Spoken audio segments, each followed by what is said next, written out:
What's up, everyone? So here today I'm going to try my best to give the pros and cons of someone like a Kamala Harris. This is someone who is clearly not necessarily the crowd's choice. So I think that this is a great opportunity for me to analyze all of the things that I think are actually putting her in the position of being the top runner, and also give a few different things that I think are reasonings why people aren't super flattered by the way that she presents herself and all of that fun stuff. So let's just get into it. One big pro that I see that clearly is helping gain a lot of traction is being a woman. Of course, this appeals to a crowd that is not happy at the moment. There's so many reasons for this crowd to not being the happiest in the world, but having someone that is also a woman take on the position of leadership is something that is very motivating, very appealing to someone who hasn't had those opportunities themselves. So, do I think that this is a bad thing that people are actually using this as their reasoning to support her? No, not at all. I think that this makes a lot of sense. It's the same reason why you see a boxing fight. And most of the times, if you're a white guy, you're going to pick the white guy. If you're African, whatever you are, you're probably going to pick that person that comes from the same area as you. Unless you actually are educated upon this sport, or you're educated on this certain athlete who is the same color as you and you see flaws in them and you're like, I'm not a super fan. I'm not someone who's gonna be a diehard fan through in and throughout, even if they make all of these terrible mistakes. It's usually gonna be depending upon if you're a casual or not. So I would say the casuals are definitely going to be very attracted to someone like Kamala Harris because she's a woman. She's a woman of some color, not too sure what the color is, but she's a woman of color that is definitely going to attract people a lot. She's not bad looking. She's a very attractive lady, and she's definitely someone who seems to not be she seems to be able to put her words together on occasion. Let's say it like that. This first pro comes along with a few cons, though. Of course, when you are someone who is looking to cater to a certain crowd, that could lead you to do things that aren't necessarily in your regular regimen of things to do. Let's say it like that.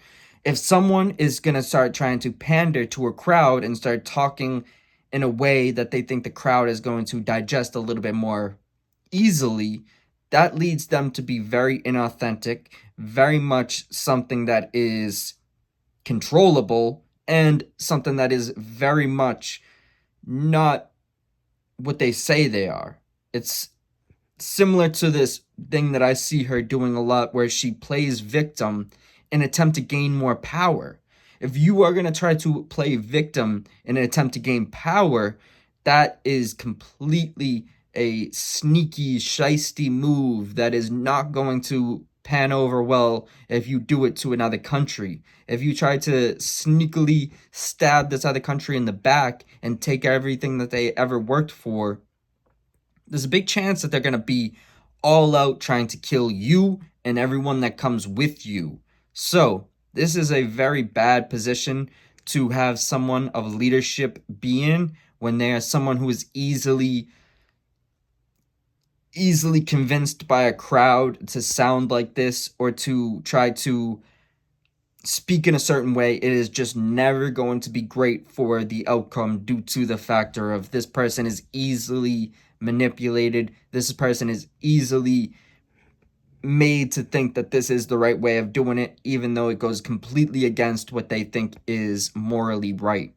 So I thought that that was a great one to piece in first as a con, because yes, the pro of her appealing to that certain crowd might be cool, but in what way is she trying to do it? Is she trying to do it in a where Is she trying to do it in an organic way, or is she trying to do it just by pulling the wool over the sheep's eyes? Is she trying to manipulate? Let's move on to another pro. She doesn't have the worst record in the world. Of course, there's some other people, even a Trump, for a perfect example, that has a record that isn't necessarily flattering to women.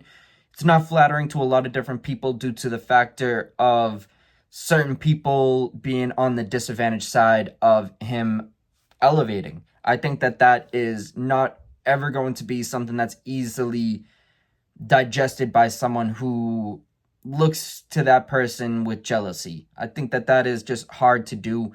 And he's also someone who provokes a lot of jealousy. He's someone who provokes a lot of emotions in certain people due to him just not being completely by the book. He's not one of these characters. He's more or less someone who is...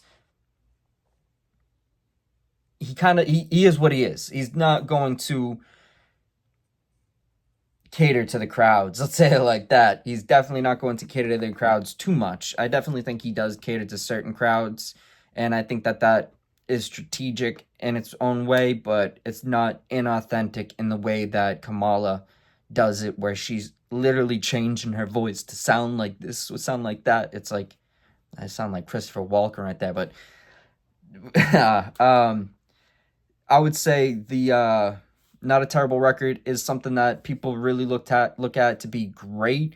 Of course, her record's not fantastic, though. It can move us on to this next con of her, and she imprisons people for using cannabis. So this is a tricky one because, of course, they were trying to clean up the streets or something because people were just being so violent after they smoked cannabis. They were just going out there and having picnics and putting on these tie-dye shirts and just peace, love, love. It was just too much. It was too much. They had to just lock them up and just throw away the key. It doesn't make sense, right? It doesn't make any sense. So it's funny to me when people overlook this part. People think that she has a clean, whistle clean record where it's just like, no mistakes, but she imprisoned people for something that she laughed about doing. She went on the Breakfast Club. They asked her if she's ever smoked weed. She's like, oh, yeah, I used to smoke weed when I was in a Tupac. It was way before Tupac was around, but I was doing it. It's like the most fake, creepy thing in the world. But that could lead us to the next con. I think that she literally is a Purge character. She is something that would fit perfectly in a new Purge movie where she is just this character who comes out the cut. Well, it's all mine now.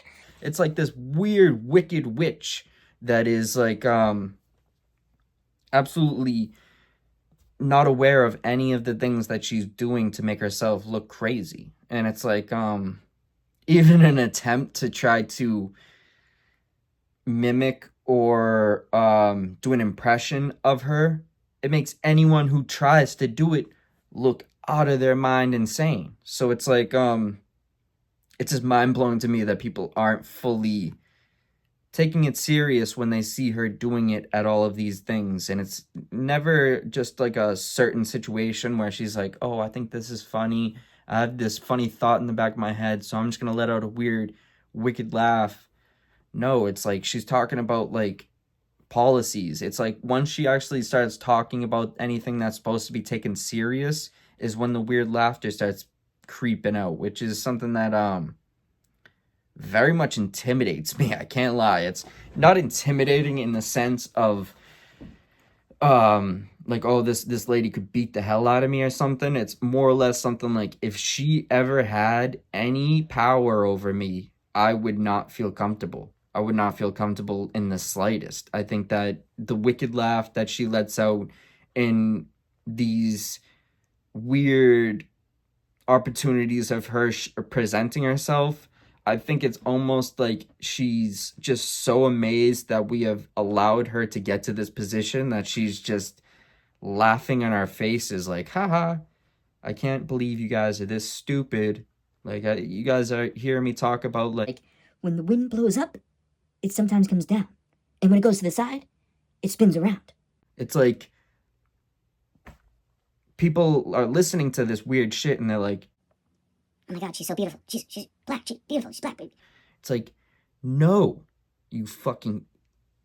It makes me aggravated that people even put on their shades just to be like, oh yeah, she is what we think she is. But it is obviously one of the other cons, laughing about different things that don't need to be laughed about. She's a young new face. That's good. That's one of the pros that I wrote down. That's one of the pros. She's a young new face. Whatever that means. I don't know. I don't even know where I was getting with that. Cons, this whole list of them. At this point, I definitely want to do another episode of this where I go over the pros and cons of all of these different candidates. Of course, this one I didn't go fully in depth on. There's probably a lot more stuff that people can comment down below, and I will cover all of it. I will definitely try to start doing more of these consistently, but hope I did a decent job here in demonstrating how just wild and crazy of a position we are in at this moment, that someone as young as me, not the youngest person in the world, but someone as young as me is able to see through all of this smoke and mirrors that a lot of people are just absolutely mind blown over. And hope I broke it down in a way that people actually are able to listen to. Much love and respect.